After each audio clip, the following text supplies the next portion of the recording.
Boa noite, igreja. Que alegria estar aqui participando aí desses 10 dias, né, de oração. Quem aqui não levou falta em nenhum dia? Veio todos os dias até agora? Olha que maravilha. Eu levei falta ontem não deu para vir, os filhos não deixaram, mas hoje estou aqui para falar com vocês, né? Estamos aí no 5º dia e hoje a gente vai falar sobre saúde espiritual. Antes da gente começar, vou pedir que a gente feche os olhos para fazermos uma breve oração. Querido Deus, amado Pai, muito obrigada, Senhor, por estarmos aqui mais uma noite na Tua casa. Oh, meu Pai, abençoa essa noite. Eu sei que o Senhor, Pai, que escolheu cada pessoa que está aqui. E que o Senhor vai me usar poderosamente, Pai, para que não saia de mim aquilo que eu quero, mas o que o Senhor quer. E que os corações aqui sejam transformados, Pai, que possamos aprender mais de Ti e sairmos, Pai, com uma saúde espiritual restaurada. É o que eu te peço e te agradeço, em nome de Jesus. Amém. Bom, irmãos, quando a gente fala em saúde, né, a palavra saúde, geralmente eu acredito que a maioria pensa mais na saúde física, né? A gente não está com nenhuma doença, não está acamado, que é muito bom. Mas a gente tem vários âmbitos da saúde, né? A gente já falou da saúde física, saúde emocional e hoje saúde espiritual. E todas elas são interligadas, né? Deus fez nosso corpo perfeito, uma máquina, e não adianta a gente estar bem fisicamente se o nosso espiritual, o nosso mental não está bom. É impressionante como afeta, né? Quando a gente está mal de cabeça, espiritualmente fraco, a gente se sente abatido, físico fraco. E eu quero compartilhar com vocês... Opa, desculpa. Eu quero perguntar para vocês, na verdade, né? Como ter uma saúde espiritual? Irmãos, para nós, cristãos, não tem outra fórmula. É através da comunhão diária e ininterrupta com Deus. É claro que pessoas, né, de outra religião, com outra crença, vão falar que a saúde espiritual é crer naquilo que eles acreditam. Mas nós, que acreditamos em Deus, em Jesus, é isso. Comunhão diária e ininterrupta com Deus. É fácil? Não é fácil, irmãos. A gente acorda, às vezes, no dia a dia, né, a gente até ouviu aí o louvor que a gente está ouvindo todos os dias, primeiro Deus na primeira hora do dia. E, às vezes, eu, pelo menos, já acordo com 1000 coisas na cabeça, tenho que arrumar os filhos para a escola, aquela correria. Quando eu vejo, já saí de casa, 11 da manhã estou trabalhando, e aí me pego numa situação desagradável, nem orei hoje ainda. Por isso que está tudo dando errado. Né? Aquela pessoa do trabalho que você tem, né? Sabe que é uma pessoa difícil, você já está ali estressada no trânsito. E, irmãos, eu posso falar por experiência própria a diferença que faz no nosso dia quando a gente acorda e fala com Deus. Para Ele guiar o nosso dia desde ali, nos dar sabedoria em todos os momentos. Né? E eu tenho um ótimo exemplo em casa. Meu marido, ele acorda todo dia, vou puxar agora a sardinha para ele, meia hora antes do que ele poderia acordar, para ele estar lá meditando sozinho, com os filhos dormindo, a esposa dormindo, ele está lá. E, às vezes, eu olho aquilo e falo, nossa, por que eu não faço isso, né?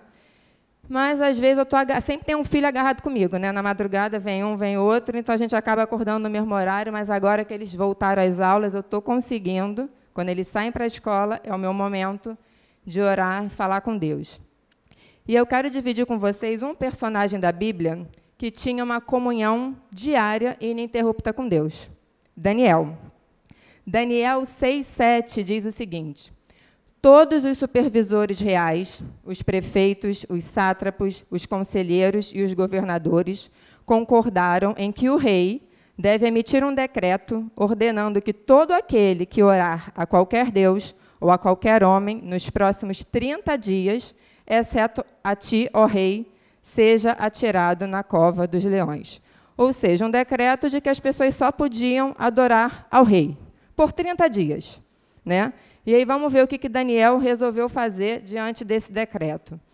Daniel 6:10 diz: quando Daniel soube que o decreto tinha sido publicado, foi para casa, para o seu quarto, no andar de cima, onde as janelas davam para Jerusalém. 3 vezes por dia ele se ajoelhava e orava, agradecendo ao seu Deus, como costumava fazer. Ou seja, irmãos, ele já tinha esse costume. 3 vezes por dia ele orava, no andar de cima, com a janela aberta, todo mundo podia ver. E mesmo com esse decreto, que ele poderia ter pensado, são só 30 dias, Vou ficar 30 dias sem orar para Deus, porque para a cova dos leões que eu não quero ir. Mas ele não fez isso, irmãos. Ele continuou com a comunhão diária e ininterrupta com Deus. E aí eu pergunto para vocês, para mim, né, para a gente, graças a Deus até hoje não temos nenhum decreto que nos proíbe de orar, exaltar o nosso Deus publicamente. E por que temos tanta dificuldade em fazer isso, né, em ter essa comunhão diária com Deus? A gente sabe que existe, né, o inimigo que vai sempre atentar para a gente não conseguir. É impressionante que se você pegar um livro para ler, você vara a noite lendo. Abre a Bíblia, irmãos, depois de um dia de trabalho cansado. Acho que a maioria dorme na segunda linha do versículo. Né? Bota uma pregação para você assistir 9 da noite em casa. Eu durmo em 10 minutos. Se é uma série da Netflix, a gente está lá querendo ver o próximo capítulo. Então, o inimigo ele é astuto. Tudo que ele puder fazer para nos desanimar, né, para enfraquecer a nossa vontade de ter essa comunhão com Deus, ele vai fazer. Mas aqui eu queria que a gente tomasse Daniel como exemplo. Daniel, mesmo botando a vida dele à prova, ele não parou, irmãos. Ele continuou com a comunhão dele com Deus. E o Wright ele afirmou o seguinte: Daniel era o sal e a luz do Criador no mundo secular em que se movia. A sua salinidade era preservada e a sua lâmpada mantida acesa pelo seu contato diário com a sua fonte, o próprio Deus. A luz que brilhava por aquelas janelas dava à sua vida o poder de brilhar num mundo escuro. Irmãos, hoje a gente vive num mundo que está cada vez pior, né? Todo mundo sabe disso. E a única maneira da gente não se misturar, né, da gente não se deixar levar por esse mundo, é mantendo a gente conectado com a fonte, que é Deus. E ali diz que Daniel ele conseguia ser sal, ele conseguia ser luz no mundo, porque ele mantinha essa conexão com Deus. E eu acredito que aqui a maioria tenha amigos, né, que levam uma vida errada, familiares que não creem em Jesus. E como que a gente pode estar sendo sal, luz, vida para essas pessoas? É estando ligados à fonte diariamente. Não tem outro jeito, irmãos. E sobre a vida espiritual, eu vou falar com vocês sobre 3 aspectos aqui agora, para a gente tomar muita atenção e cuidado. Tá? O primeiro é o perigo do cristianismo ocasional e da rotina. Né? No livro Ciências do Bom Viver, diz o seguinte, que nossas petições não devem ser débeis, ocasionais nem apressadas, mas fervorosas, perseverantes e constantes. Para orar, não é necessário que estejamos sempre prostrados de joelhos. Cultivemos o hábito de falar com o Salvador quando a sós, quando estamos caminhando e quando ocupados com os trabalhos diários. Que nosso coração se eleve continuamente em silêncio, pedindo auxílio, luz, força e conhecimento. Que cada respiração seja uma oração. Irmãos, não sei vocês, mas quem aqui já se pegou naquela oração assim, abriu o olho, obrigada, Deus, por mais um dia, fica comigo, em nome de Jesus, amém. E na hora da refeição, obrigada, Senhor, por esse alimento, consagra-te, amém. E antes de dormir, a mesma coisa, já no automático, já virou aquela coisa ocasional e rotineira. E isso é um perigo que todos nós vivemos, porque a gente às vezes acha que eu oro todo dia. O que é orar, irmãos? Orar é falar com Deus, conversar com o nosso melhor amigo. A gente encontra a mesma pessoa no trabalho todo dia. Vocês falam do mesmo jeito, a mesma coisa com aquela pessoa todo dia? Com certeza não. Cada dia é uma conversa, é um assunto diferente. Os nossos dias são diferentes. Então, com certeza, todo dia temos assuntos diferentes para falar com Deus. Agradecimentos de livramentos, pedidos especiais por alguma coisa que aconteceu. E a gente tem que tomar cuidado para que, de fato, a nossa vida espiritual não acabe ficando uma coisa morna, né, da rotina. E um outro ponto importante que diz aí, a gente não precisa estar ajoelhado para orar e falar com Deus. A gente pode fazer isso em qualquer momento do nosso dia. Eu, por exemplo, tenho um hábito de falar com Deus quando eu estou tomando banho. Estou sempre ali orando, ou dirigindo, tem vários momentos, indo no mercado, a gente está falando com Deus, a gente não precisa estar ajoelhado formalmente, porque Deus está com a gente o tempo todo. Então, a gente pode, em qualquer atividade aí do dia, estar falando com Deus. O que Deus quer é que a gente esteja falando, de fato, com o nosso coração sincero, e não no automático, como a gente acaba fazendo. Então, esse é o primeiro alerta, né? Não deixar que a nossa vida espiritual entre naquela rotina. O segundo alerta é a importância do momento diário de comunhão. Apesar da gente não precisar estar ajoelhado para falar com Deus, irmãos, é muito importante a gente ter um momento no dia, em paz, em silêncio, para a gente poder ouvir a voz de Deus. Eu, por exemplo, se eu começar a orar em casa com as crianças acordadas, eu não consigo me concentrar. Eu não tenho o dom do meu marido, que a casa está caindo, ele está lá concentrado no que ele está lendo. Eu não consigo. Eu preciso realmente de paz e de silêncio para conseguir ouvir, né, meditar com Deus. E esse trecho aí também do livro da Ciência do Bom Viver diz o seguinte: todos quantos se acham sob as instruções de Deus precisam da hora tranquila para a comunhão com o próprio coração, com a natureza e com Deus. Neles se deve revelar uma vida que não esteja em harmonia com o mundo, seus costumes e práticas. É necessário que tenham experiência pessoal em obter o conhecimento da vontade de Deus. Devemos individualmente ouvi-lo falar ao coração. Quando todas as outras vozes silenciam e em quietude esperamos diante dele, o silêncio da alma torna mais distinta a voz de Deus. Irmãos, ler a Bíblia não é fácil, né? A gente muitas vezes lê e não consegue entender o que a gente está lendo. A gente sabe que se a gente botar na internet tem 1000 interpretações para várias partes da Bíblia. E a gente sabe que se a gente, antes de ler a Bíblia, a gente ora, né? Para o Espírito Santo estar ali nos guiando, e Deus manda anjos mesmo para nos ajudar a interpretar a Bíblia. Mas como ele vai fazer isso se a gente não estiver num momento tranquilo, desconectado do mundo de todos? Porque a gente não consegue fazer isso, por exemplo, na rua. Andando na rua, estou falando com Deus, mas você está vendo as pessoas passando, é o sinal, você está atento, se não tem um assaltante, principalmente nos dias de hoje, né? A gente não relaxa, para a gente conseguir ouvir Deus falar conosco. Então, essa é a comunhão diária ininterrupta. Ininterrupta porque você pode estar falando com Deus a qualquer momento do dia, em qualquer circunstância. Mas tem que ter um momento diário em paz, no silêncio, focado em ouvir o que Deus tem para nos falar. E ali diz que é necessário uma experiência pessoal. Eu e Vitor, acho que a maioria aqui já sabe, né, a gente morou 4 anos na Austrália e a gente conheceu a igreja, nos batizamos lá. Isso já tem uns 8 anos. 6 anos. E lá era uma igreja muito jovem. Então, era muito comum a gente escutar muitos jovens falando assim: eu nasci na igreja, eu venho na igreja porque meus pais me obrigam, já é hábito, já virou a rotina. E eles ficavam impressionados quando pessoas se batizavam e viviam aquele primeiro amor.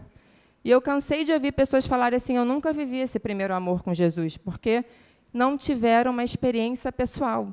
Não se deixaram ter essa experiência pessoal, porque não adianta eu falar para minha amiga Maria, o meu Deus, ele é maravilhoso, ele faz milagres, nada é impossível para ele, só ter fé nele. A Maria pode até ficar impressionada e falar assim: quero conhecer desse Deus aí. Mas enquanto ela não tiver a experiência pessoal dela, não ouvir Deus falar com ela, ela não vai ter uma vida espiritual completa, porque ela vai estar se baseando na experiência do outro. E eu tive algumas experiências, né, pessoais assim com Deus ao longo da minha trajetória. Tem uma que eu vou dividir com vocês, que foi o seguinte: lá na Austrália, você chega lá como imigrante, né, você tem que esquecer todo o seu background aqui do Brasil. Se você um dia foi gerente, diretor, esquece. Você está em outro país, a gente não tinha língua fluente, e a gente não era casado há muito tempo, e as pessoas falavam assim: olha, é impossível vocês conseguirem alugar um apartamento, só vocês dois, porque vocês não têm histórico, não têm contra-cheque, vocês não são ninguém, vocês vão ter que dividir quarto, pegar um quartinho na casa de alguém. E a gente não queria isso, mas tudo bem. O que fizemos? Oramos. Oramos, e em menos de um mês, Deus nos abençoou com um apartamentinho pequenininho, só nosso. Foi uma bênção. E aí a gente começou, né? Eu comecei trabalhando de babá, o Vitor foi trabalhar em obra, ele não entendia nada de obra, então quem não entende nada faz o quê? Quebra tudo, né? Vai demolir. Passava o dia quebrando tudo. O coitado chegava em casa destruído, porque a garotada que ia para lá, com 20 e poucos anos, ele já com mais de 30, ele chegava do trabalho, coitado, tirava aquela bota, era pé para o alto, era gelo, final de semana só queria dormir, perdeu 4 quilos em um mês, porque eu não sabia fazer um arroz. Dava pão com atum para ele levar, todo dia. E aí, quase um ano nessa vida, ele começou a ficar desanimado, né? Pô, o que a gente está fazendo aqui? A gente largou tudo para ficar nisso. Só que Deus fala muito em sonhos também com a gente, né? E ele comentou comigo que Deus vinha falando para ele aplicar para empregos na área dele. Só que o desânimo. E aquilo assim, tem tanta gente aqui há 3 anos, 5 anos que não conseguiu. A fulana está na faxina até hoje, a outra de babá, a outra no café. E ele desanimado. E eu falei assim, não, eu estou aqui do outro lado do mundo, só tem eu e ele.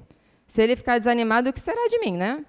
E aí, num dia de folga, que ele poderia ter procurado emprego, o desânimo falou mais alto, foi dar uma corridinha na praia, voltou e foi dormir. E aí eu falei, não, Deus. E aí, irmãos, eu lembro como se fosse ontem. Eu falei, agora Deus vai ter que me mostrar que Ele está comigo. E ele dormiu, eu ajoelhei, irmãos, no quarto, do lado dele, e clamei, Deus, age rápido, faz um milagre, não deixa ele ficar desanimado, porque ele já começou com a ideia do que eu estou fazendo aqui, eu já estava imaginando ele querer voltar. E eu pedi para ele, irmãos, e Deus falou comigo, aplica você. Veio essa ideia na minha cabeça, eu aplicar? Tudo bem, sentei no meu computador, enquanto ele dormia, eu mandei 2 currículos. Era um saco mandar currículo lá, era uma ficha enorme para você preencher, tudo em inglês, enfim, mandei 2. E aí ele acordou, a vida seguiu, e aí quando a gente estava no sofá à noite, relaxando, eu peguei meu celular e vi meu e-mail. Um convite para uma entrevista no dia seguinte. E aí eu comecei a chorar. E ele falou, o que foi? Eu falei para ele, Vitor, isso aqui é uma resposta de Deus, porque eu clamei, Deus falou comigo. Essa foi a minha experiência pessoal. Deus falou, aplica você. E eu mandei o currículo. Eu podia nem ter passado naquele emprego, mas Deus, para mim, já estava mostrando, eu estou com você e vocês vão conseguir. E ele me levou para a entrevista no dia seguinte, e enquanto ele me esperou no carro, o que ele ficou fazendo? Levou o notebook e ficou mandando currículo. E em menos de 10 dias, ele conseguiu também um emprego no escritório.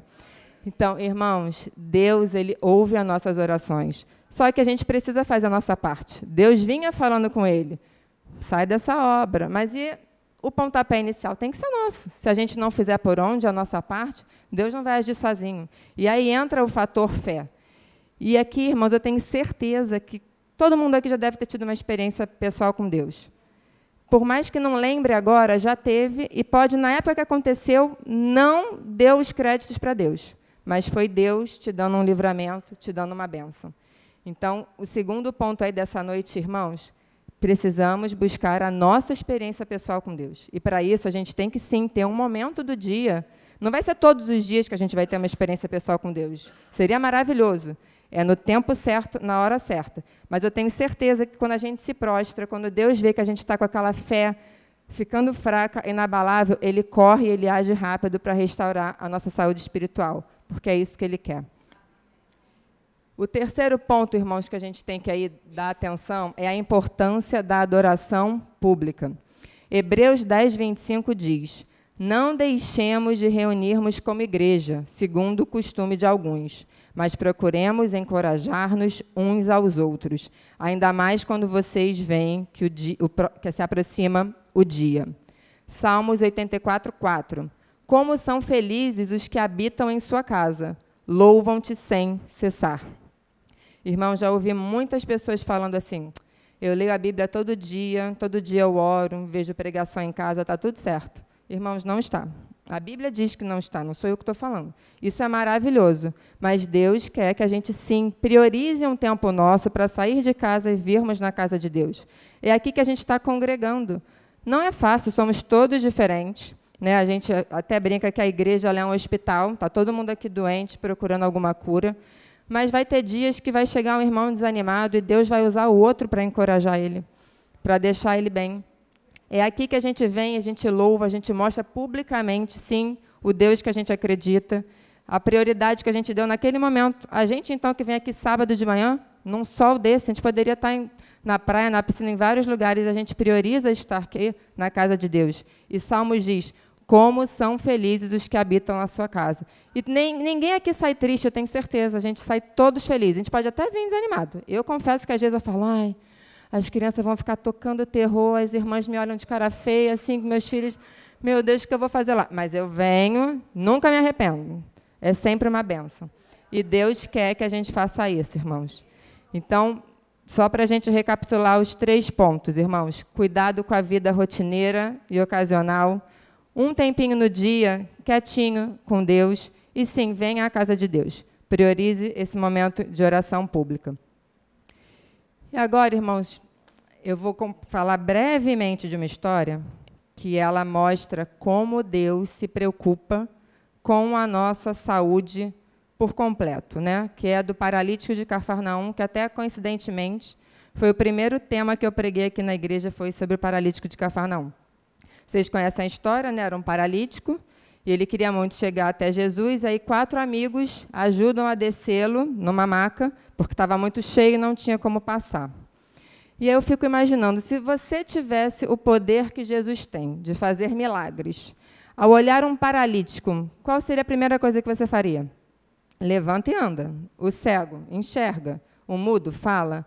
Mas não foi isso que Deus fez com o paralítico.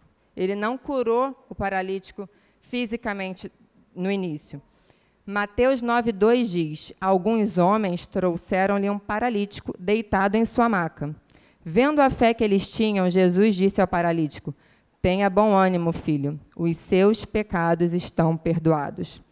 Jesus conhecia o coração daquele paralítico. Naquela época, qualquer enfermidade era associada a um castigo, né? Eu sou paralítico, eu sou pecador. Eu estou pagando por um erro meu. Então, Jesus sabia que aquele paralítico ele se sentia indigno, ele se sentia culpado, amargurado. E quando Jesus olhou para ele, ele primeiro quis curar a saúde espiritual dele, e não a saúde física. Jesus sabe, irmãos, que quando a nossa saúde espiritual não está boa, não adianta a gente estar com um físico bom. Ele poderia ter falado do paralítico, levanta e anda, acabou. Mas e aí? O paralítico ia continuar mal espiritualmente, angustiado, triste, culpado. E não foi o que Jesus fez. Jesus quer, irmãos, que a gente tenha a vida plena em abundância. E só dá para termos isso com a vida espiritual bem também. Porque é o foco de tudo, é estarmos ligados com a fonte.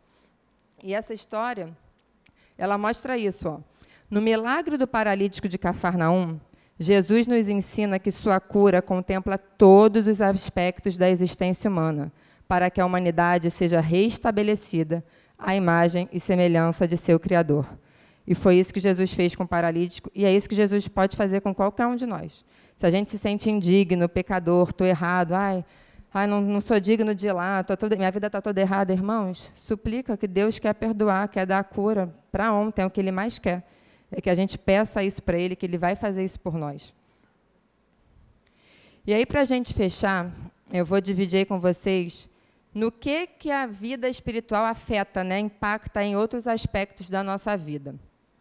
O primeiro é, a leitura bíblica traz alegria. Irmãos, isso aqui é para a gente devorar. Aqui está a nossa alegria. Quando eu tive a oportunidade, o privilégio de Deus de conhecer todo o plano que Deus tem para nós, porque antigamente eu me perguntava, meu Deus, por que existe esse mundo? Eu vou morrer um dia, acabou tudo em vão?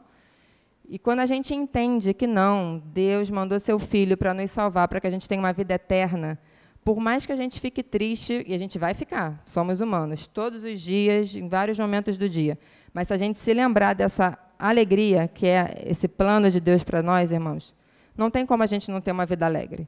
Né? A gente conhece aí várias pessoas que têm uma fé em Deus linda, uma vida sofrida, mas vivem alegres, porque vivem com foco no alto. A gente vive com foco nisso aqui, nos probleminhas daqui, na picuinha lá com o irmão, com o filho que não dorme a noite toda até hoje, que eu vivo reclamando, até hoje eu não durmo a noite toda. E o Vitor fala, para de reclamar. E a gente vai ter sempre um momento, uma coisa para a gente estar reclamando. Mas a gente tendo uma leitura da Bíblia, uma vida espiritual boa, irmãos, a gente vai ter alegria, isso é certo. Um outro ponto é a oração cura.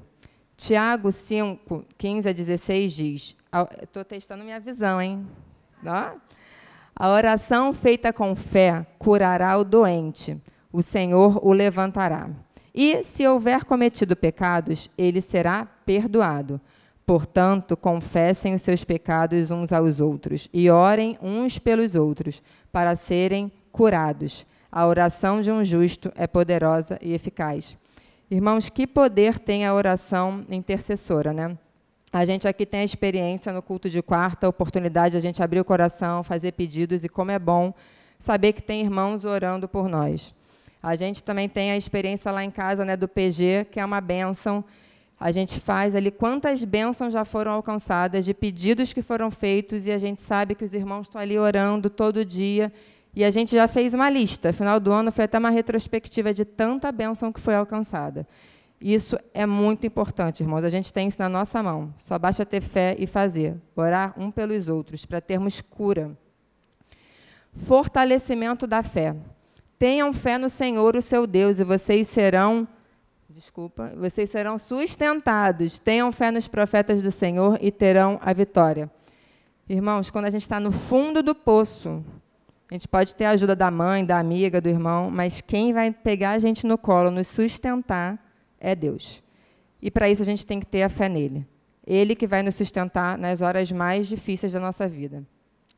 E por último, a verdadeira paz, aquela que transcende todo entendimento. Só vem de Deus, irmãos. Eu quero viver em paz. Não tem como viver em paz se estiver longe de Deus, porque a verdadeira paz só vem dele. E essa paz, por experiência própria, ela diminui a ansiedade, ela cura a depressão. Não 100%, né? Obviamente a gente precisa de uma ajuda, mas ela alivia muito, irmãos. Porque a gente saber que tem um Deus cuidando da gente, isso é muito bom, é muito maravilhoso. Então, meu convite hoje é isso, irmãos. Viva a plenitude da vida cristã e a sua saúde será plena. Que a gente possa sair daqui focados em ter, a partir de hoje, uma vida espiritual, uma saúde espiritual firme, uma comunhão diária com Deus, que o resto, irmãos, Ele fará. Basta a gente ter fé. Amém. A gente vai ouvir agora mais uma música.